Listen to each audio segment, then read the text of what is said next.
Welcome to Chillin' 101. We hope this video helps. In this video, I will explain how to get a cybernetic chomik. First, you'll need to understand the core concept and the commitment involved. This isn't a simple task, but with careful planning and execution, it's achievable.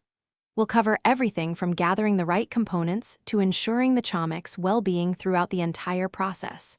It's a fascinating endeavor that requires precision and care, so let's explore each step thoroughly. To begin, you'll need a healthy chomik, weighing around 50 grams, as our primary subject.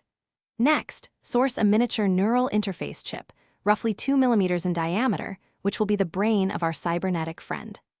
Don't forget a tiny bio battery, capable of powering the system for about 2 days.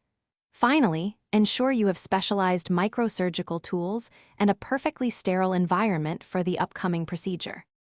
Now for the integration. First, gently sedate your chomik to ensure it remains calm and comfortable throughout the process. With utmost precision, carefully implant the tiny neural interface chip into its designated area. Then, connect the miniature bio battery, providing the necessary power for the new enhancements. Remember to continuously monitor the chomik's vital signs, ensuring its well-being during this critical stage.